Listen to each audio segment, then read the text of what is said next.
कभी कभी ज़िंदगी में कोई बहुत बड़ी प्रॉब्लम नहीं होती है। सब कुछ नॉर्मल चल रहा होता है। ना कोई बहुत बड़ा लॉस हुआ होता है और ना ही कोई डिज़ास्टर। फिर भी अंदर से मन थोड़ा थक सा जाता है। सुबह उठने का मन नहीं करता, किसी से बात करने का मन नहीं करता। जो चीज़ें पहले अच्छी लगती थी उनमें भी वो बात नहीं लगती। और सबसे अजीब बात, हम अक्सर इसका कोई प्रॉपर रीज़न भी नहीं बता पाते। बस लगता है आज थोड़ा मुश्किल दिन है। ऐसे ही मोमेंट्स के लिए मैट हैक की द कंफर्ट एक दिलचस्प किताब है। ये कोई ट्रेडिशनल सेल्फ हेल्प बुक नहीं है। इसमें आपको 300 पेजेस तक ये नहीं बताया जाता कि सक्सेसफुल कैसे बनना है, प्रोडक्टिव कैसे बनना है, मॉर्निंग रूटीन कैसे बनाना है, या सुबह 5 बजे उठकर अपनी लाइफ कैसे बदलनी है। द कंफर्ट बुक एक कॉन्टिन्यूअस स्टोरी नहीं है। ये छोटे छोटे थॉट्स, ऑब्जर्वेशंस, कोट्स, लिस्ट और रिफ्लेक्शंस का कलेक्शन है। आप इस किताब को किसी भी पेज से रैंडमली पढ़ सकते हैं, यानी सीक्वेंस फॉलो करने की ज़रूरत भी नहीं है। और ऑनेस्टली यही इस किताब की सबसे अच्छी बातों में से एक है, क्योंकि कभी कभी बस एक पेज पढ़ना ही काफ़ी होता है। और द कंफर्ट बुक इसी सिंप्लिसिटी पर काम करती है। ये आपको इम्प्रेस करने की बहुत कोशिश नहीं करती। ये आपको लाइफ का अल्टीमेट आंसर देने का प्रॉमिस भी नहीं करती। बस छोटी छोटी बातें रखती है, कुछ ऐसी बातें जो एक मुश्किल दिन में थोड़ी जगह बना सकती हैं। कंफर्ट का मतलब ये नहीं है कि लाइफ में प्रॉब्लम्स नहीं होंगी। कंफर्ट का मतलब ये भी नहीं है कि हर वक्त पॉजिटिव रहना चाहिए। और शायद सबसे ज़रूरी बात, कंफर्ट का मतलब अपनी प्रॉब्लम से भागना नहीं है। कभी कभी हम कंफर्ट को वीकनेस समझने लगते हैं। जैसे अगर हम थके हैं तो हमें और काम करना चाहिए, अगर हम उदास हैं तो तुरंत पॉजिटिव हो जाना चाहिए। लेकिन हर इमोशन को तुरंत ठीक करना ज़रूरी नहीं होता है। कभी कभी उदासी को थोड़ी जगह चाहिए होती है। कभी अकेलेपन को किसी के साथ की ज़रूरत होती है। कभी फेलियर के बाद उस फेलियर को एक्सेप्ट करना पड़ता है। और शायद द कंफर्ट बुक की सबसे अच्छी क्वालिटी ये है कि ये परफेक्शन के प्रेशर को थोड़ा साइड में रखती है। आजकल सेल्फ इम्प्रूवमेंट की दुनिया में एक इंटरेस्टिंग प्रॉब्लम है। आप जितना इम्प्रूव करते जाते हैं उतना ही लगता है कि अभी और इम्प्रूव करना बाकी है। आप बुक पढ़ते हैं, फिर दूसरी बुक, फिर productivity system, habit tracker, meditation, exercise, sleep schedule, और एक दिन आप बैठकर सोचते हैं मैं रिलैक्स कब करूँगा या करूँगी। अब रेस्ट भी प्रॉपरली करना है, मेडिटेशन भी करनी है, स्लीप भी 8 घंटे की होनी चाहिए। और एक दिन रूटीन मिस हो गया तो हम एक गिल्ट में चले जाते हैं। द कंफर्ट बुक इसका एक अलग पर्सपेक्टिव देती है। हर दिन प्रोडक्टिव होना ज़रूरी नहीं है, हर दिन मीनिंगफुल अचीवमेंट होना ज़रूरी नहीं। कुछ दिन बस नॉर्मल होते हैं, कुछ दिन बोरिंग होते हैं, कुछ दिन डिफ़िकल्ट होते हैं, और कुछ दिन ऐसे होते हैं जहां हम अपना दिन निकालते हैं। इसका मतलब ये नहीं है कि हम फेल हो गए। इसका सिंपल सा मतलब ये है कि हम इंसान हैं, कोई मशीन नहीं।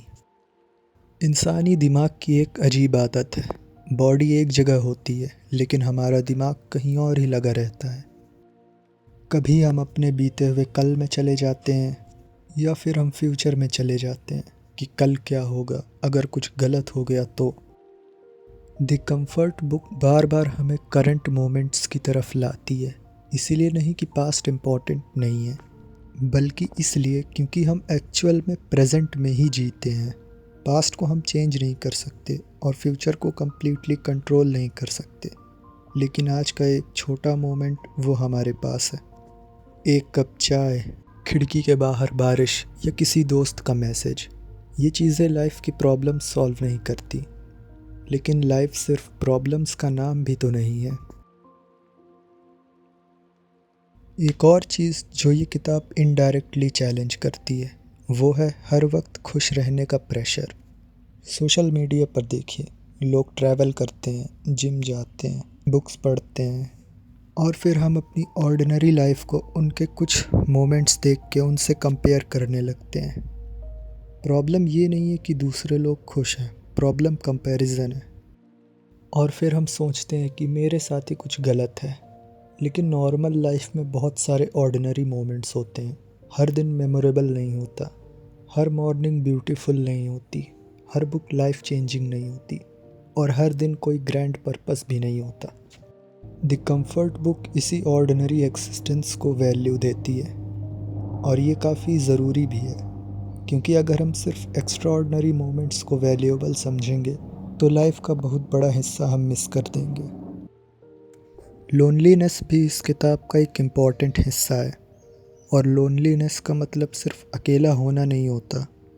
कभी कभी हम लोगों के बीच होते हुए भी अकेला महसूस कर सकते हैं। रूम में फैमिली हो सकती है, सोशल मीडिया पर फॉलोअर्स हो सकते हैं, फिर भी हम अंदर से एक अजीब खालीपन महसूस कर सकते हैं। कुछ फीलिंग्स को एक्नॉलेजमेंट चाहिए होती है, किसी को ये कहना कि हाँ मैं जानता हूँ कि ये तुम्हारे लिए अभी थोड़ा मुश्किल है। कभी कभी इतना कहना ही किसी को सुकून पहुँचा सकता है। अगर आप खुद अकेलापन फील कर रहे हैं तो इसका मतलब ये नहीं कि आप अनलाइकेबल हैं, इसका मतलब ये भी नहीं कि आप में कोई दिक्कत है। लोनलीनेस एक ह्यूमन एक्सपीरियंस है, और ह्यूमन एक्सपीरियंस का मतलब ये नहीं होता कि हम हमेशा वैसे ही रहेंगे।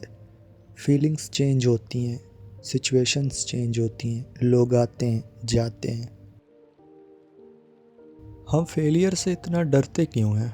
शायद इसलिए क्योंकि हम एक गलती को अपनी आइडेंटिटी बना देते हैं। मैं फेल हुआ और मैं फेलियर हूँ, दोनों में बहुत बड़ा डिफरेंस है। द कंफर्ट बुक हमें बार बार याद दिलाती है कि लाइफ हमेशा एक जैसी नहीं होती है। आप अपने फ्यूचर को लेकर एक्साइटेड भी हो सकते हैं और उसे लेकर घबराए हुए भी हो सकते हैं। मेरे लिए द कंफर्ट बुक का रियल कंफर्ट ये नहीं है कि ये कहती है सब कुछ ठीक हो जाएगा, क्योंकि ऑनेस्टली हर सिचुएशन के बारे में हम ये गारंटी नहीं दे सकते। लेकिन कंफर्ट शायद इनमें है कि अभी सब कुछ ठीक नहीं है, और फिर भी हमें इस मोमेंट को सरवाइव करने के लिए परफेक्ट होने की ज़रूरत भी नहीं है। आप कंफ्यूज्ड हो सकते हैं, थके हुए भी हो सकते हैं, और फिर भी आपकी वैल्यू सिर्फ आपकी अचीवमेंट से डिसाइड नहीं होती है। ये थॉट सुनने में सिंपल लग सकता है, लेकिन प्रैक्टिकल लाइफ में इसे एक्सेप्ट करना काफ़ी मुश्किल है। हम अपनी वर्थ को मनी, मार्क्स, अपने लुक से कंपेयर करते हैं, और फिर एक दिन ये नंबर्स ख़त्म हो जाते हैं। शायद कंफर्ट का एक पार्ट ये समझना है कि हम एक रिज़ल्ट से काफ़ी ज़्यादा हैं, एक बुरे दिन से ज़्यादा, एक रिजेक्शन से ज़्यादा। द कंफर्ट बुक कोई ऐसी किताब नहीं है जिसे पढ़कर आपकी सारी प्रॉब्लम्स गायब हो जाएंगी, और शायद इसे ऐसा करना भी नहीं चाहिए, क्योंकि लाइफ को हमेशा फिक्स करना पॉसिबल नहीं होता है। कभी कभी लाइफ को बस महसूस करना पड़ता है, और शायद इसी में कंफर्ट छुपा है, क्योंकि कोई भी फीलिंग परमानेंट नहीं होती है, लाइफ का कोई भी फेस परमानेंट नहीं होता है। आज अगर चीज़ें थोड़ी मुश्किल लग रही हैं तो इसका मतलब ये नहीं कि हमेशा वो चीज़ें मुश्किल ही रहेंगी। और अगर आज सब कुछ अच्छा है तो उस मोमेंट को एंजॉय करने के लिए फ्यूचर की गारंटी की ज़रूरत नहीं है, बस उस मोमेंट को जीने की ज़रूरत है। द कंफर्ट बुक शायद इसीलिए एक इंटरेस्टिंग किताब है। ये आपको एक्स्ट्राऑर्डिनरी बनने के लिए नहीं कहती। और एक ऐसी दुनिया में जहाँ हर वक्त कुछ बनने, कुछ पाने और कुछ साबित करने का दबाव है, शायद कभी कभी इतना याद रखना भी काफ़ी है कि आपको हर दिन कुछ एक्स्ट्राऑर्डिनरी करने की ज़रूरत नहीं है।